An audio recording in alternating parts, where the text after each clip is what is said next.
Deep in the Mojave Desert, at the end of a lonely dirt road, sits a health resort that was never legal, built on land its founder never owned, centered on a hot spring that was never actually hot.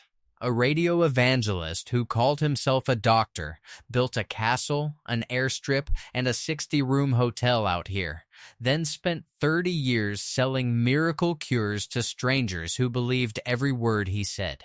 That place is real. It's still standing today. And it's just one stop on a journey through the strangest, most cut-off corners of the Golden State places history walked away from and never looked back. Stick around until the end, because that resort, and the reason it finally collapsed, is the strangest story in this entire list. This is a countdown through 17 California ghost towns that don't show up on postcards. No souvenir shops, no gunfight reenactments for tourists. Just the wind, the ruins, and the stories buried underneath them. Some of these towns died because the gold ran out. Some got cut off by a new highway, and at least one of them was built entirely on a lie. By the time we reach number 1, you'll understand why that last one earns its spot. Number 17 is Garlock, tucked against the same stretch of desert that holds the sandstone cliffs of Red Rock Canyon, just off Highway 395 in Kern County.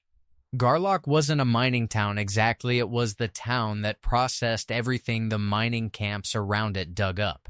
Ore came down from claims scattered across the surrounding hills, and Garlock's stamp mills crushed that rock into something worth shipping out. When the nearby veins finally dried up, the ore stopped coming down from the hills, and Garlock's entire reason to exist simply disappeared with it. Today, what's left are a handful of foundations and the outline of streets that once carried wagon traffic. If you're watching this and wondering how many of these places you've actually driven past without knowing it, drop your city in the comments. I'm genuinely curious how many of you are closer to a ghost town than you think. And if abandoned America is your thing, subscribing means you won't miss where this list goes next. Because trust me, it only gets stranger from here. Number 16 is Keeler, sitting on the shore of what used to be Owens Lake in Inyo County. Keeler once had a working railroad line and a bustling marble quarry, producing stone that tested stronger under crushing pressure than almost any other known material, and it ended up finishing floors in prominent buildings across Los Angeles and San Francisco. Then, the lake itself was drained dry, piped hundreds of miles away to feed the growing thirst of a distant, expanding city. Keeler was left holding a shoreline with nothing left to hold, its harbor facilities suddenly facing nothing but cracked, dry earth. Number 15 is Amboy, a Route 66 town in San Bernardino County that never depended on mining at all. Its fortune came entirely from car traffic travelers pulling off the highway for gas, a meal, and a bed. Roy's Motel and Cafe, with its now iconic neon sign, became the beating heart of the town, drawing hundreds of residents at its peak in the mid-20th century. But when the interstate system was built and Route 66 traffic was routed around it, the cars stopped coming almost overnight. Today, Amboy's official population is counted on one hand. Number 14 is Mentryville, folded into the hills above what is now Santa Clarita. Founded in 1876, it grew up around one of California's earliest significant oil discoveries. One well here, known as Pico Number 4, kept pumping for over a century, becoming the longest continuously operating oil well anywhere in the world before it was finally shut down in 1990. But the town around it didn't last nearly that long. By the early 1900s, Mentryville had already shrunk down to just a handful of oil foremen and their families. Watching the well outlive the community that had once surrounded it. Number 13 is Tumco, also known as Hedges, buried in the Cargo Muchacho Mountains of Imperial County. This is a town that managed to die not once, but twice. It boomed in the 1890s under the name Hedges, with more than 3,000 residents at its peak supporting a school, a church, and a hospital. Then, in 1905, the operation went broke almost overnight, and the town was abandoned so quickly that entire households were simply left behind. A new company bought the mines a few years later, renamed the site Tumco, and tried again only for that second attempt to collapse within a few years as well.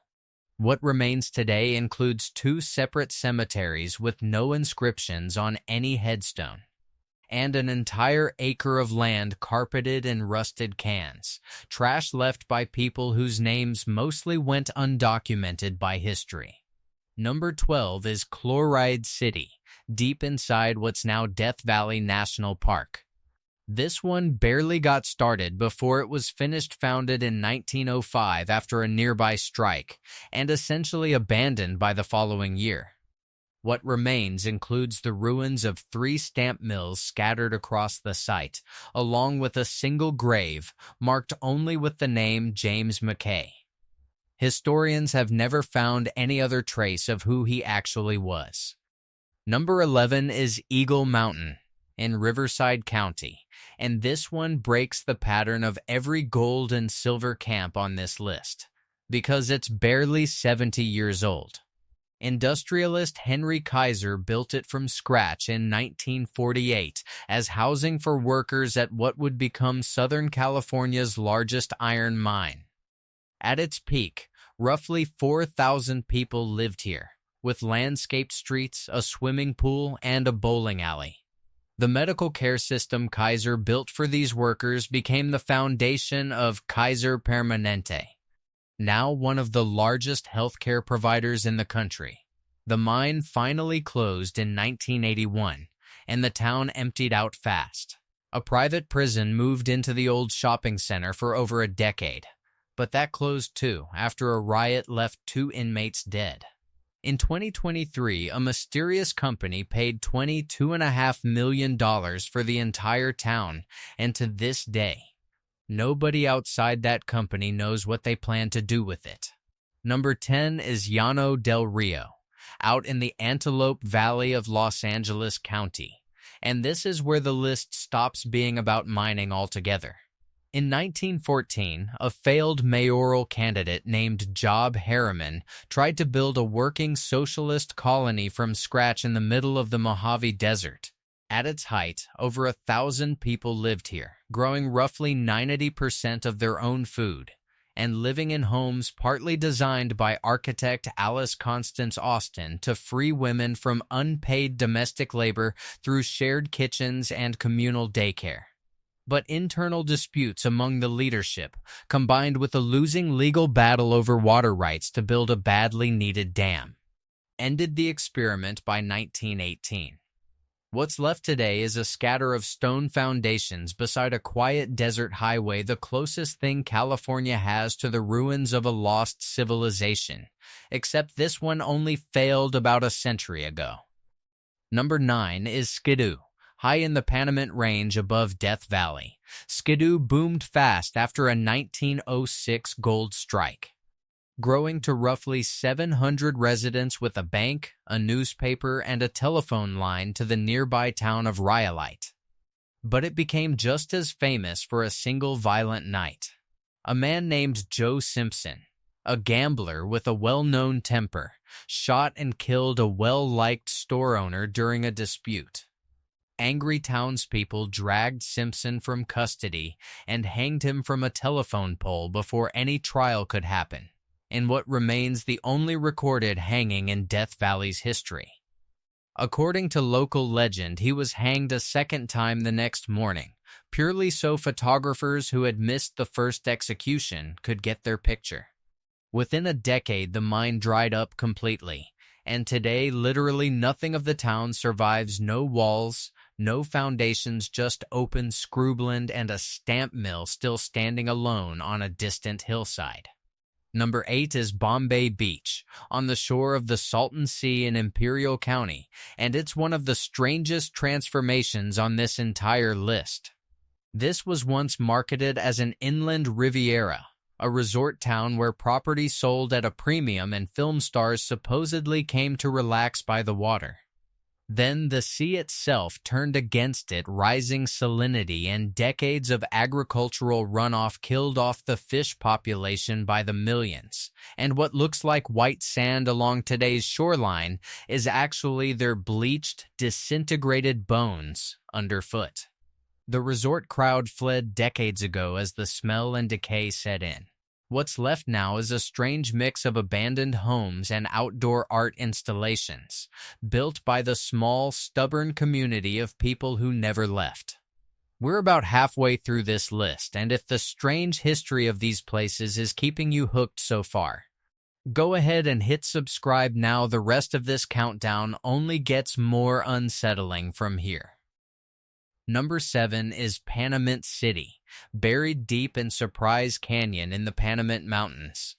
This town's founders were, by most accounts, outlaws hiding out from the law who stumbled onto a rich silver strike instead of trouble, despite an almost impossible location. The town grew to roughly 2,000 people by the mid-1870s, complete with hotels, saloons, stores, and its own newspaper called the Panamint News. But the remote terrain that had once protected the outlaws also crushed the town's profits, since hauling ore out through the mountains ate up nearly everything the mines produced. Then, in 1876, a flash flood tore through the narrow canyon and destroyed most of the town's buildings in a single night. Combined with declining ore quality, that flood effectively ended Panamint City for good. Reaching the site today still requires a difficult hike through the same canyon that once wiped the town off the map. Number 6 is Darwin, clinging to the rugged mountains at the edge of Death Valley in Inyo County. Darwin thrived through the late 1800s on silver and lead mining, supported for years by a dedicated toll road that kept goods and people moving in and out. But its real death blow came decades later, in 1933, when Death Valley became a national monument and the new access road into the park was routed to bypass Darwin entirely. Cut off from the traffic that had quietly kept it alive, the town shrank down to almost nothing. A small population, somewhere around 40 people, still lives there today, and locals are known to be understandably wary of outsiders wandering too far off the main road. Number 5 is Ballarat, sitting at the edge of the Panamint Valley in Inyo County. Named after a famous gold camp in Australia, Ballarat once had 3 hotels, 7 saloons, a post office, and a Wells Fargo stop supporting around 500 residents chasing gold out of the surrounding Panamint Mountains. The luck ran out after about 2 decades of digging, and the town emptied nearly as fast as it had filled. Today, the crumbling adobe ruins are watched over mostly by wild burros wandering through what used to be the main street, with the steep Panamint Range still drawing photographers who make the difficult trip out to see what's left. Number 4 is Calico, in San Bernardino County, once the site of California's largest silver strike, supporting more than 500 separate mines scattered across the surrounding hills. Calico is unusual on this list because it never fully died the way the others did. It was purchased decades later and restored, and now operates as a preserved ghost town park, complete with a working railroad ride and staged gunfights for tourists. But underneath that tourist-friendly surface is a genuinely wild original history of 500 working mines carved into the same rugged hills visitors can still walk through today.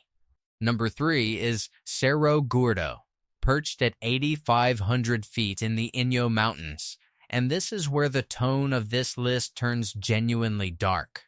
In the 1870s, Cerro Gordo was the single largest producer of silver and lead in the entire state of California, so profitable that its bullion hauled out by mule train effectively financed the early growth and banking system of Los Angeles.